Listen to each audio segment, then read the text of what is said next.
Hey there. Today we're going to be looking at using the quadratic formula to help us solve quadratics. We've talked about several other ways that we can use to solve quadratics and when the best time to do that is. So we know to use square roots. If we don't have a bx term and all we see is something squared, we know that we can use completing the square if we're able to get it into that x squared plus bx form on one side and b is even.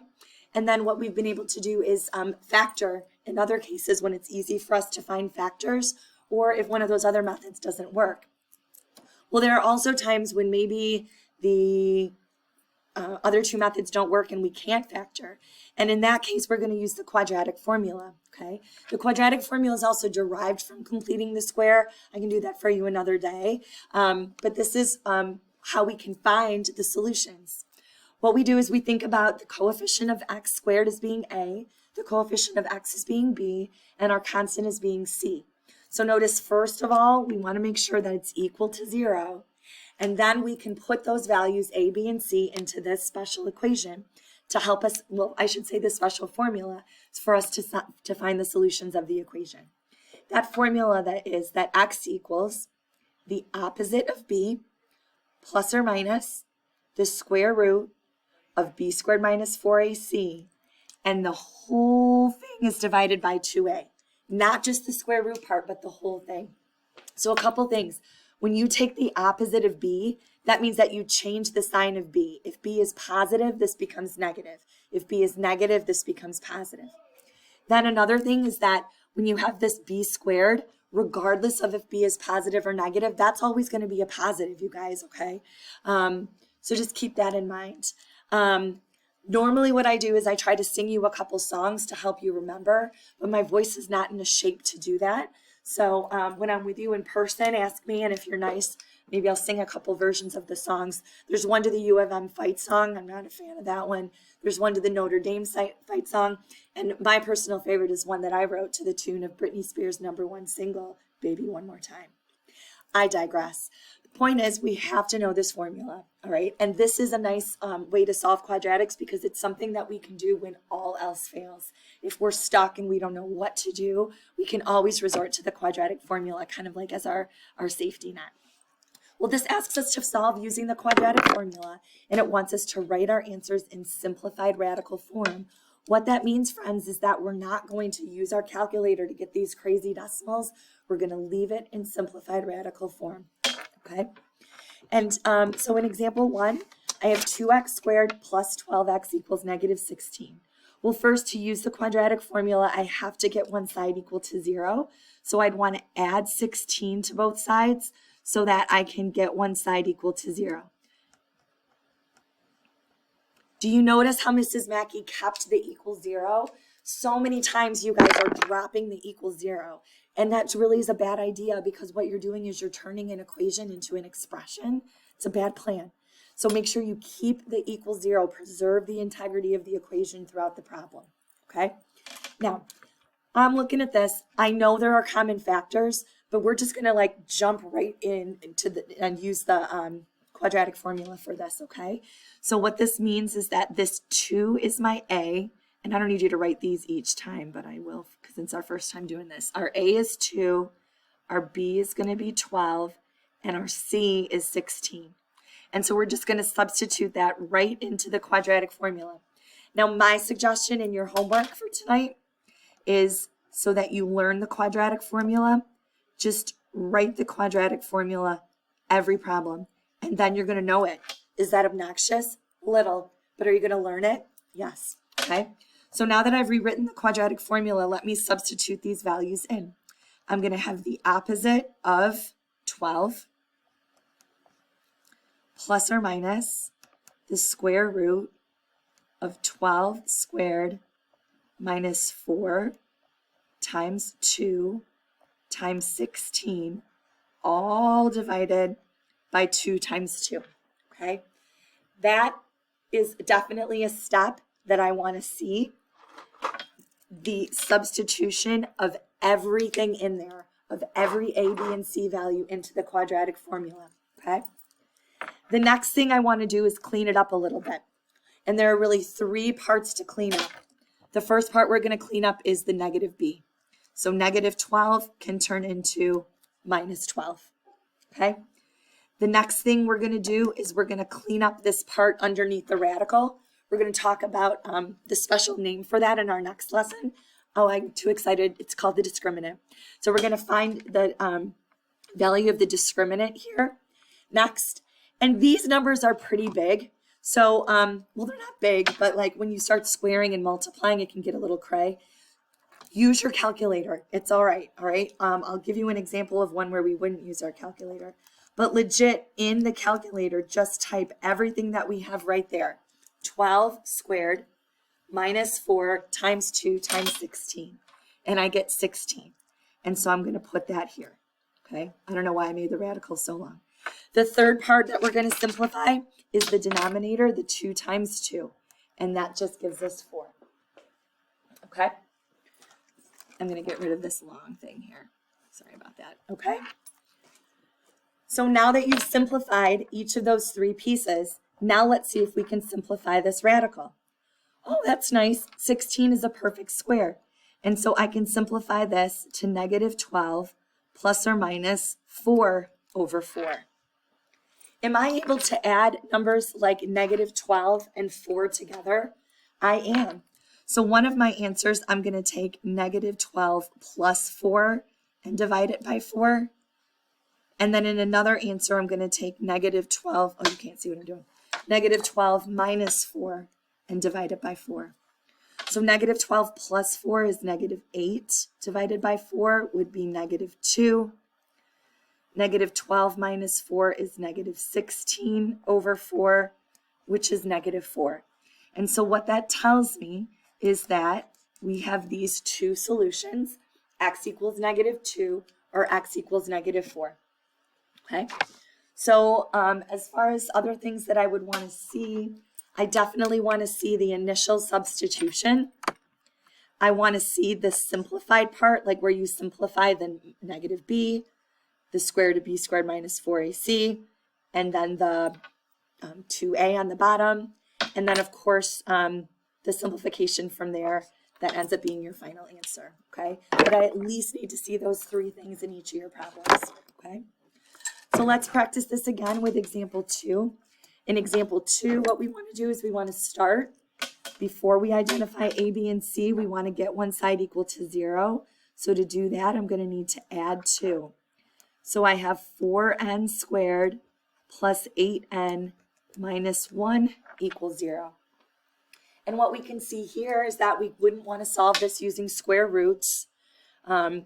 Maybe we could do completing the square, but we'd have to like do a lot of dividing. We could divide by 4, b was even, I guess we could do that. And if we tried to factor, we wouldn't have much luck. So here's something that we could use the quadratic formula for. So I'm going to identify my a, b, and c values. My a is 4. Again, you don't have to write these, but I will for the notes. My b is 8, and my c is negative 1. And now, instead of x equals, since I'm solving for n, I'm just going to write n equals, okay? So again, n is going to be negative b plus or minus the square root of b squared minus 4ac all over 2a. I'm just trying to prove a point. So then we can substitute in. I have negative 8 plus or minus the square root of 8 squared minus 4 times negative 1 all over 2 times 4.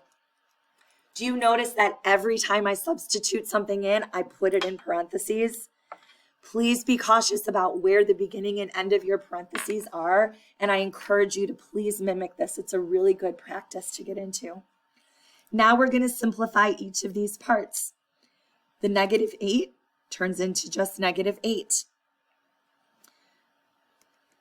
Now I'm going to do underneath the radical. This one isn't too bad to do. I could do 8 squared, which is 64. And then minus, positive minus is going to be plus. 4 times 4 times 1 is 16. So that gives me 80. You also, I guess at this point, could in your calculator just take 8 squared minus 4 times, what was it? 4 times -1. And again, that gives you 80 as well, okay? But those numbers aren't too bad to do there. So we have that, but then also don't forget, my denominator is 2 times 4, which is 8. Well, in the other problem, what I was able to do is I was able to take the square root of what was underneath here. Here we're not, so we're going to have to simplify it. So let's think about a perfect square that goes into 80. 4 goes into 80, but did you know that 16 also goes into 80? We always want to try to pick the biggest perfect square. So 80 is really the same as root 16 and root 5. So what I can do is think about this as -80 plus or minus. The square root of 16 is 4, root 5, and then all over 8. And we're just about done. But one thing that I want to draw to your attention is that these 3 terms that I see, those 3 pieces that I simplified, all have something in common. What's something that all of these terms, all 3 have in common? They're all divisible by 4. So that's what I'm going to do. I'm going to divide all of them by 4.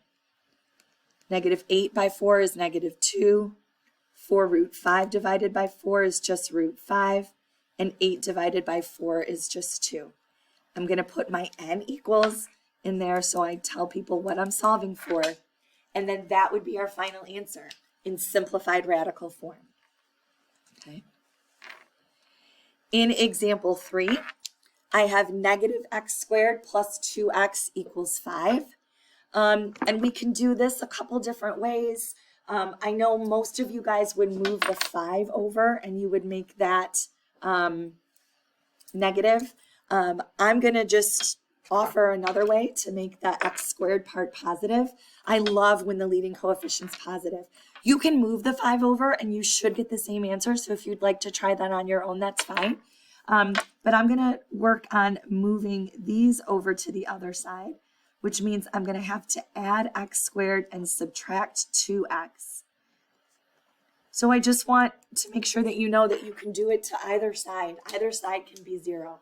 I just personally like my leading coefficient to be positive. And now I can substitute this into the quadratic formula, okay? I feel like I've practiced enough, so now I'm just going to put this in.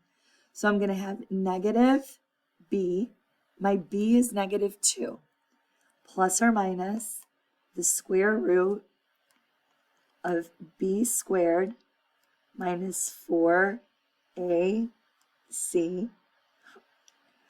all divided by 2a, okay? Now let's simplify each part. The opposite of -2 is now +2. This is definitely something that we wouldn't need a calculator for. These numbers are pretty small. -2 squared is 4, and minus 4 times 1 times 5 would be -20. So 4 minus 20 is -16, and then 2 times 1 is 2, okay? So now we've simplified those 3 parts. Now let's work on simplifying the radical. The square root of -16. Well, in this unit, we've learned that when we take the square root of a negative, we have an I. So we can think about this as root 16 and root -1, which means that's going to be 4i. And we know that when we have real and imaginary parts, we should divide them by each part. So first of all, you might notice that all of these pieces are divisible by 2. But even if they're not, if you have an imaginary, remember that you want to take the real part separate from the imaginary part, because we can't combine real and imaginary. Then things just get weird, okay? So we want to separate those into different terms. So I'm going to apply that 2 to both the real part and the imaginary part of the numerator. And 2 divided by 2 is 1. 4i divided by 2 is 2i. And so my variable in question was x. So I have x equals 1 plus or minus 2i. And so that's how you use the quadratic formula. The only quote-unquote new thing is actually using the formula itself. Other than that, it's just simplifying everything down.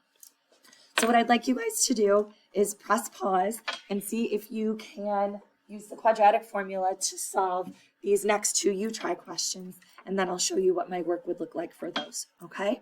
So try to do it on your own. Don't look at me, okay? Press pause. Okay, so hopefully you did some work before unpausing. And when I did the first your turn question, careful with your negatives here. This ends up being 49, and then we end up adding 24, and that gives us 73. Now, in the other problem, we broke down the radical. Can we break 73 down? Are there any perfect squares that go into 73? There aren't. So you guys, that's it. That's our final answer, is that x is -7 plus or minus root 73 over 2. I don't know why I rewrote it. You just could have put an x equals in front, and that would have been fine. Okay, so that's what we have there. That's it. So sometimes that's all you can do, right? In number 2, hopefully what you did is you got one side equal to 0. 4x squared minus 20x plus 25 equals 0. And what happens is that when we simplify our three pieces, the opposite of -20 turns into 20. The -20 squared minus 4 times 4 times 25 turns into 0, and 2 times 4 equals 8. Well, you can get 0. You can take the square root of 0. What is the square root of 0? It's 0. If you add 0, is that any different than subtracting 0? It's not. If I give you $0 or take $0 from you, we're even, right? Nothing's changed. And so then what we want to do is just reduce this 20 over 8.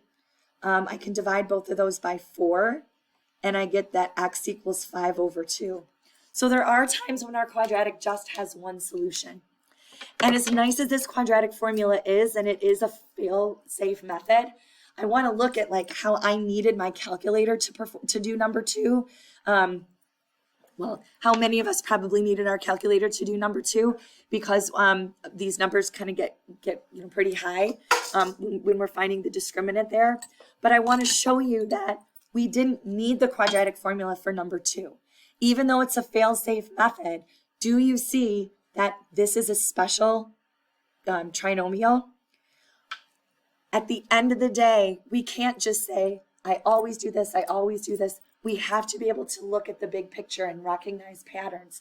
And it would be awesome if you had seen that this is a perfect square trinomial and that this can be factored as 2x minus 5 squared. Then we just think about setting 2x minus 5 equal to 0. And don't we get that 5/2 that we got? Isn't factoring so much faster when we can factor? But that's the thing, is that we have to be able to recognize when we can do each method. So can you do quadratic formula for every problem?